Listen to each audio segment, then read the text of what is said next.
You're listening to The Audit, presented by IT Audit Labs. I'm Joshua Schmidt, your co-host and producer. Today, we're joined by Nick Mellum and Eric Brown.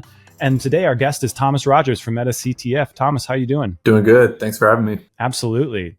Well, we're going to jump right in. I'd love to get a little background on you, MetaCTF, what it is, what you're working on, and then we'd love to talk more about hiring and then employee training, cybersecurity, all those good things. So without further ado, I'll let you take the mic.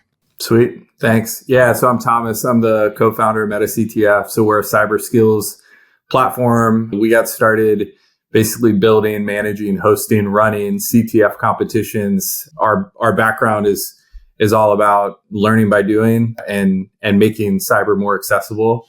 I think that's why we ran the first CTF competition about 10 years ago.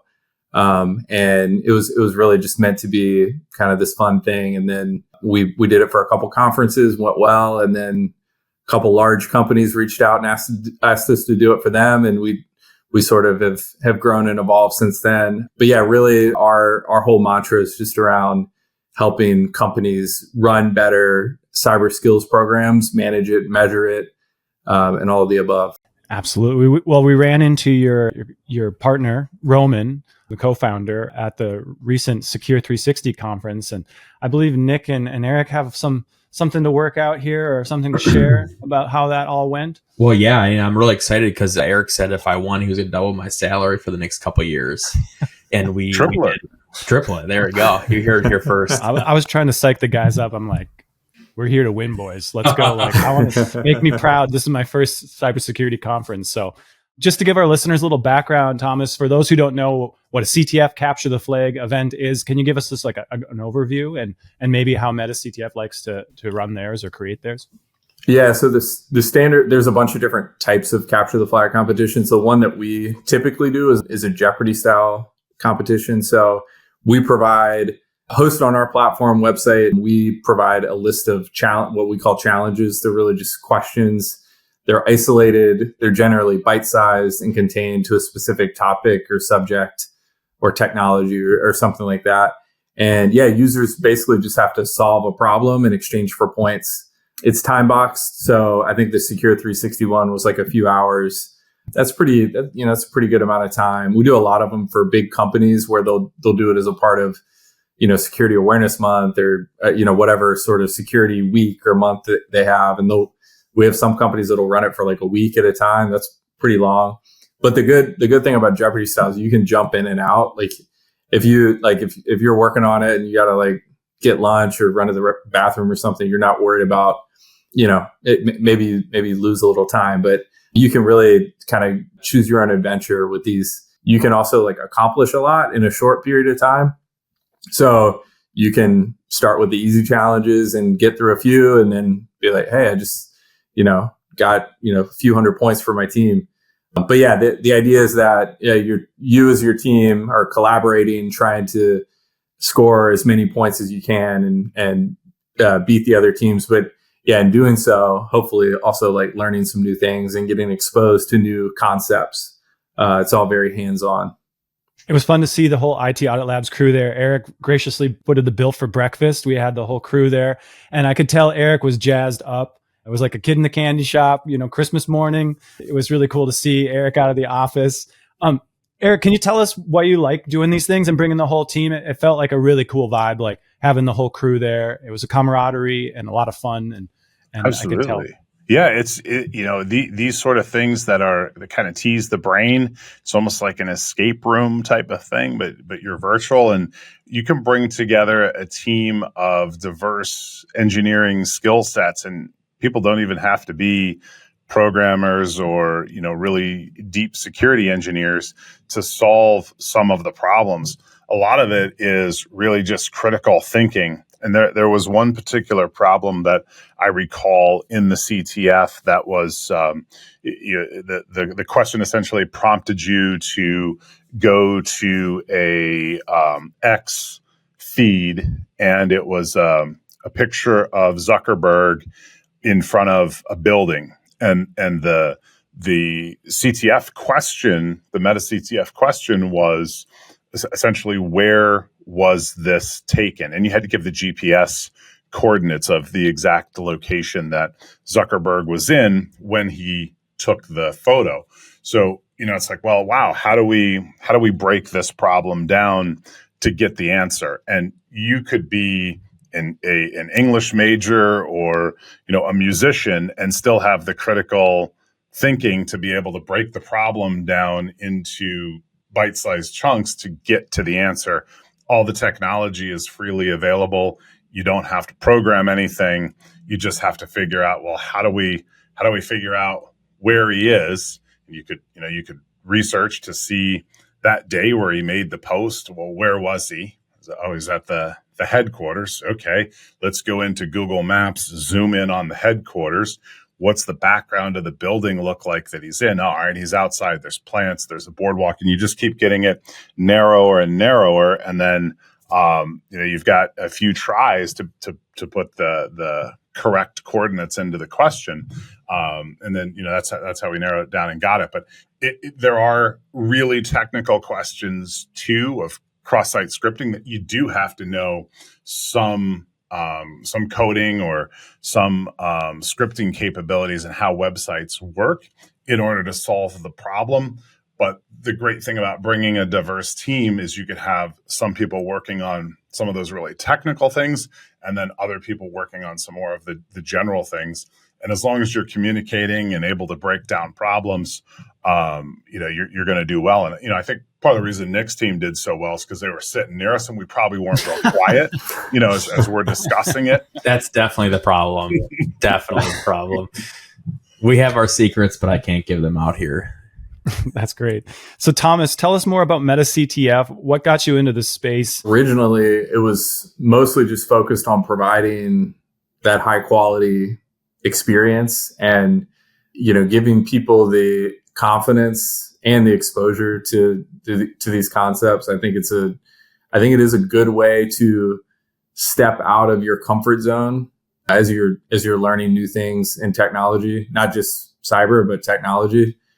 So you're learning how, different ways that specific technologies, programming languages, computers, like how do they work? How are they connected?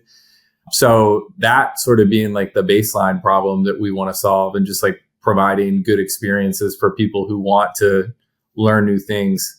I think our mission has sort of evolved into actually helping these security teams generally. Skills development is kind of a nebulous, it feels like not super clear. How do we do this? How do we maintain it? I think setting up training or setting up skills development at first, maybe you can do that, but how do you maintain it? And then how do you measure the effectiveness of it? And so those are some of the business problems that we're interested in helping managers, especially the security teams, deal with. And then obviously the individuals, it's, especially as you move to big companies for sure, but even smaller companies, people are hired in a lot of ways as, they're going to get to do a specific set of things in their job. And so how do you learn new things if you're doing, the same 10 to 15 tasks over and over again? I mean, you can reach for tools like ours, ideally, where you can get exposure to new things to kind of upskill. So yeah, helping managers to run and maintain and measure these programs, and then helping the individual to get exposure and try new things. We've noticed too, Thomas, all the reasons you said before, but for us, it's also become a really big camaraderie event. And we do them at one of our accounts regularly. We have a block on a day of the week, and everybody usually jumps in and does that challenge either together or separately and comes in, later to the meeting, or we discuss it later. But it's been really fun. We've been doing this for a while now, and it's really fun just to come together and figure out if either somebody couldn't solve it and then they learn from somebody that did, or we'll do it together or they'll do it together and, you figure it out. And it's been really fun to see, them learn that way, but then it's also done the two things, brought them together. You get that collaborative item, and then you get that camaraderie piece, but then they're learning new ways to solve problems and critical thinking.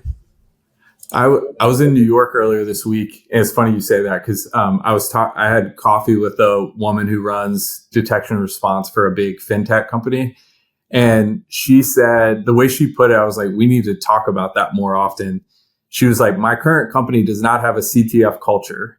And like companies I've been at in the past have a CTF culture, and it just builds like, yeah, it's not even like, it definitely is partially like, you know, they encourage professional development and growth and that kind of thing. And the company like actually prioritizes it, but it's like the collaboration. Like, do we work together as a team? Do we do things well together? But yeah, it's funny you mentioned that, because I was thinking a lot about that this week.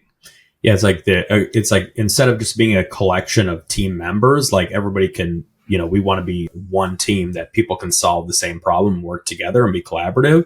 And I think a lot of these, you know, questions or the CTFs that you go to, you know, solve that problem. And one thing that I have noticed going to other cybersecurity conferences is, you know, you get a lot of great talks and tracks and classes, but a lot of people, I think, from my point of view at least, are going to the CTFs at the conferences because they want to play the games, or they want to do the badge challenges, or whatever is the parallel pieces to a conference. But most notably to me, it's what are the CTFs, or that's what I'm interested in. Like, what do they have for the CTF? What's going on? What's the game, etc. So it's cool to see everything growing in this space. How do you see that really benefiting a company as a whole? I'm sure you get to work with a lot of different people and see a lot of different company cultures, right? Yeah, I think, I mean, there are kind of obvious ways. Like, I think, you know, maybe I would assume, Eric, you've got like a pretty strong like retention rate, employee retention rate, happiness, I think in general. You know, people enjoy working there. And I think one of the challenges probably with recruiting, you know, for you all is like you need talented people and talented technical people. And, you know, if you're competing against it, probably in some cases like the, you know, Google and, you know, large tech companies, you know, how do you differentiate? And I think that's how you differentiate. So yeah, I mean, I think the ability to recruit well and just like get talented people that maybe are, you know, going to be sought after by larger companies that maybe they'd be less happy there, but they can, you know, who knows, maybe pay better. I would assume maybe Google pays a little bit more. But yeah, you can get, you get people in the door and then you keep them. And there's just so much to be said for continuity, I think, on teams. We have a cat room. Google has a nap room, but we have a cat room. Yeah. How do you beat that? So I was talking to a friend of mine, and he'll get mad if I name the exact company. So I'll say it's either Amazon, Microsoft, or Google. He works at one of those three. And he was kind of giving the analogy that working for that company is almost like bringing the really attractive person with you to, say, you know, a prom or a party or, you know, an event where, you know, people are like, wow, you know, high five or whatever, for bringing that really attractive person. And, you know, not everybody's going to do that, but, you know, you might get that cliche of like, wow, right. That's cool. But he said, what they don't know is the craziness behind the scenes. Like, that really attractive person might be crazy. Kind of outward appearances are attractive, but all the behind the scenes nonsense is really not attractive, but nobody knows that. And he equated that to working at one of those three companies. Like, yeah, it's really cool, pays good, but it is a mess behind the scenes. Really bad credit score. How are you seeing this affect hiring? You know, a lot of people are using ChatGPT now. So, and we've been talking about Cluely around the IT Audit Labs office. How are you differentiating between people that can actually move that mattress out of the highway and people that are just using tools or maybe answering things using some of these AI tools that are coming online? I saw I think it was a tweet last week that was like, the cheating during hiring has gotten so bad that I'm almost ready to ask candidates to close their eyes when they answer questions. We've heard that too. I mean, so I think I think it goes back to what Eric was saying about the escape room. It's like, it's all about thought process. Like, can this person problem solve? And then how do they talk about solving the problem? You can't cheat your way through that. Like, you're going to, and I mean, I guess the best way would be like, let's go back to like the old school, like interview in person deal. I don't remember ever having a virtual interview before 2019 or 2020. But yeah, I mean, I think it's, people use CTF challenges, and our platform, we have kind of a candidate assessment portal that we provide, to help interview. And it's basically like case interviews. It's like, here's a situation, like, talk to me about how you would solve it. And using that on a live interview, I think is a way to, it's not just like, here's a, assessment portal, it's open for 2 hours, like, do it when you can. And I still think with CTF challenges, like, you can use LLMs and, cheating tools, but it's only going to get you so far for most challenges. But yeah, I mean, I think it's all about thought process and like understand, like, how does this person communicate? How do they talk through, solving a problem? And, stuff like Cluely will help. You can't fake your way through like true knowledge. I think you can fake your way through like knowing bits and pieces, but it's just not going to get you all the way there. I think I'm most curious about this whole thing is, I guess one, good on the candidate for being so tech savvy. I'll give them that. But two, let's say you get through you get through, they don't find out that you're cheating. What happens on day one? Exactly. What happens when you get there and you start doing the work, right? I mean, most places have a 90-day or, whatever it is, grace period or whatever that they can let you go, right? Probation period is what I was looking for. A lot of times, if this is the lengths you're going to, you're probably going to get found out within the 90-day period or whatever it is.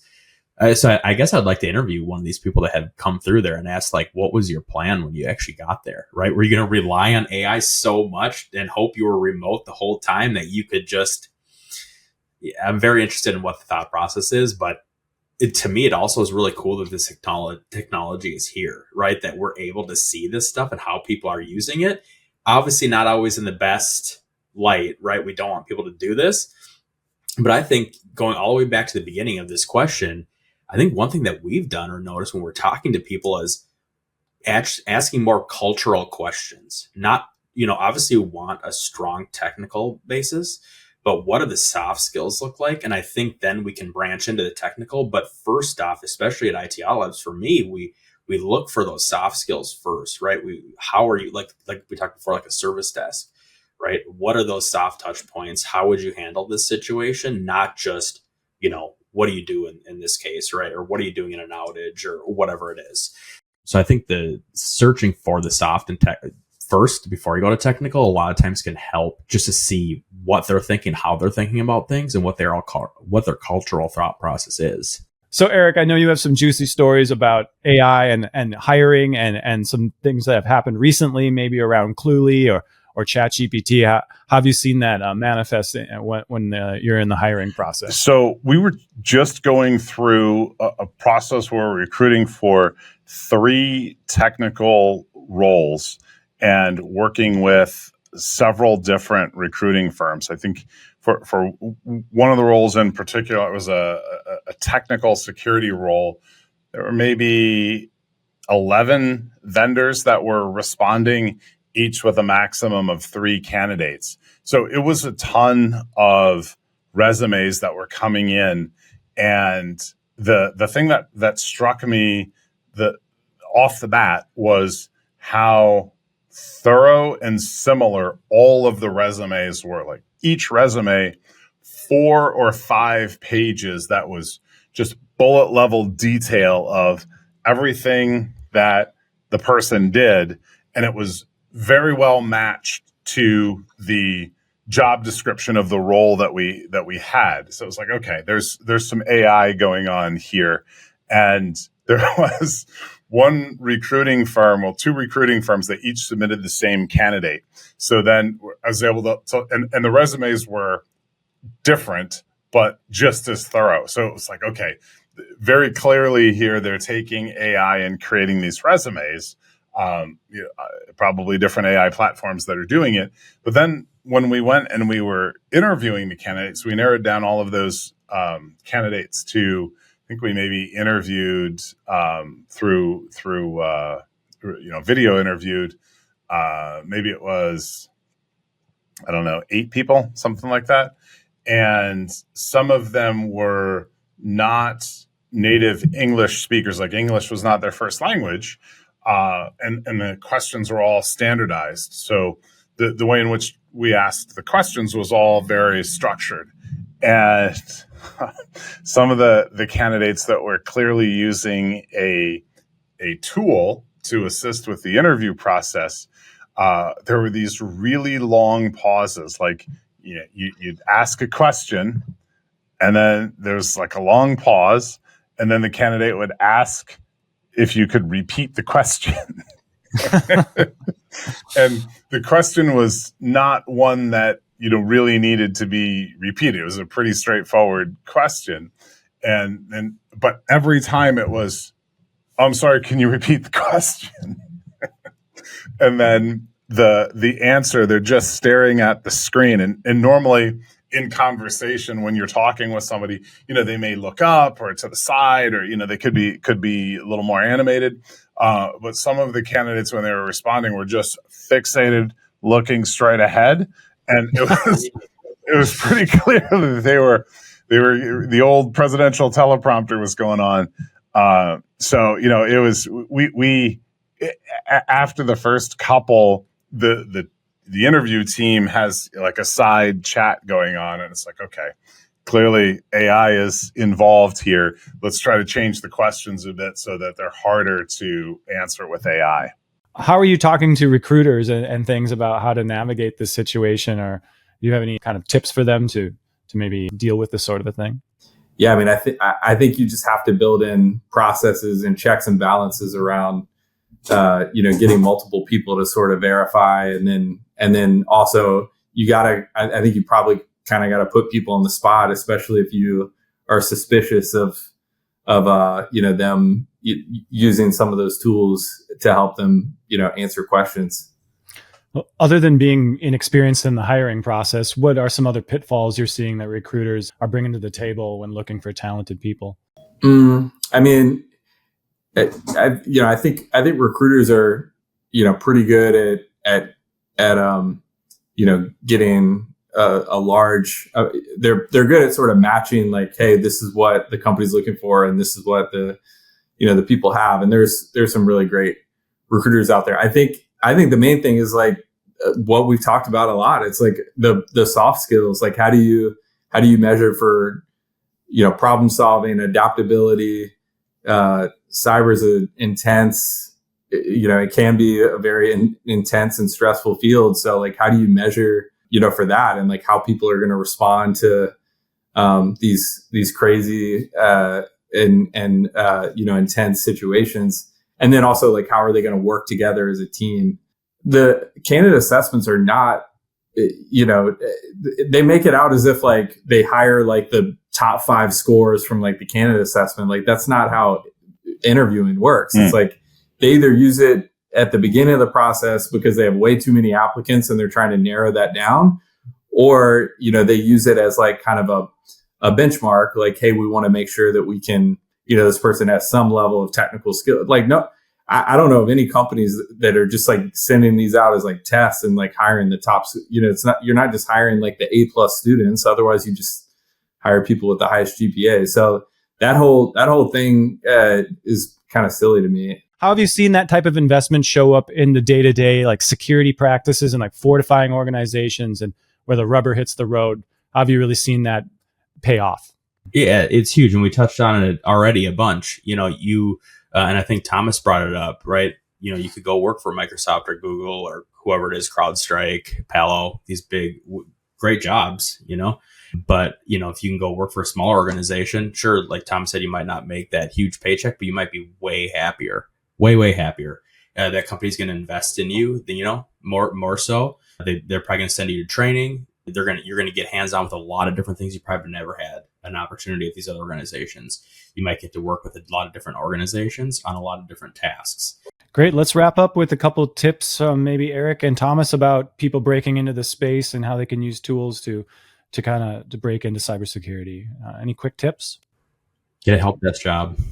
Get a help desk job. I was at Secret Con yesterday here in town in Minneapolis, which is a really cool conference. My first time going there, and it's a really approachable conference. But I think in general, Josh, to answer your question, if you're trying to break into the industry, or even just you're in the industry and you want to look at other opportunities, or you're happy in your current role, awesome.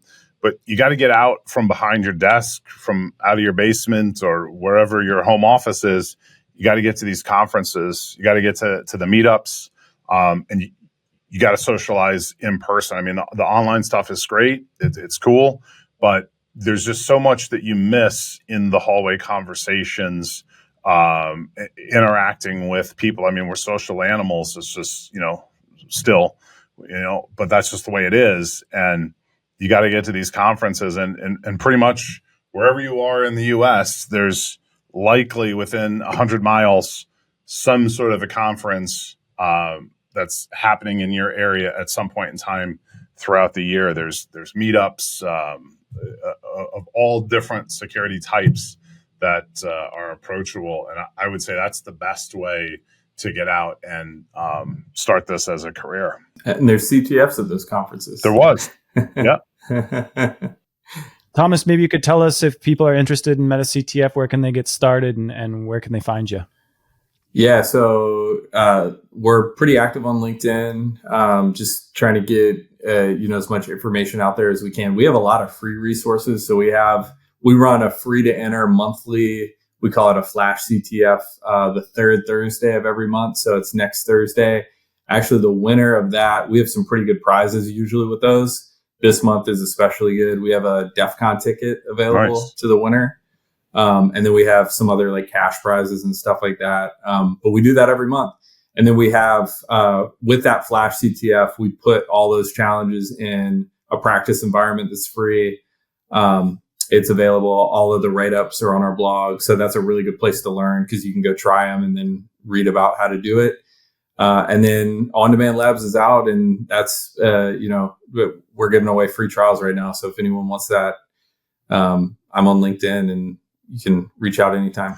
Thomas, that monthly CTF is no joke.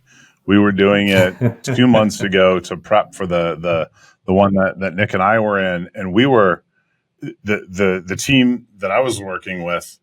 Some of us, about half the team, jumped in to kind of practice. We must have been 30 minutes in, no answers to any of the questions.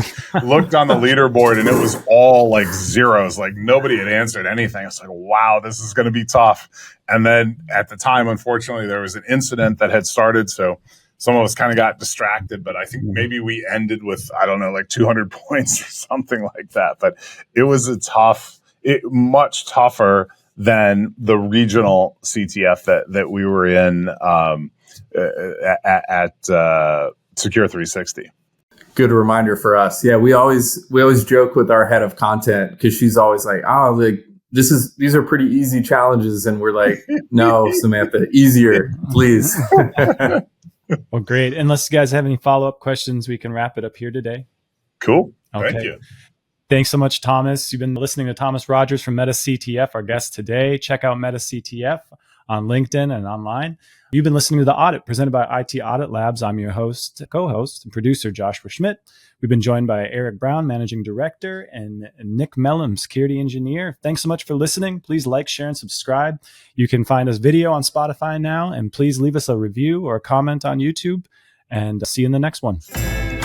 You have been listening to The Audit, presented by IT Audit Labs. We are experts at assessing risk and compliance while providing administrative and technical controls to improve our clients' data security.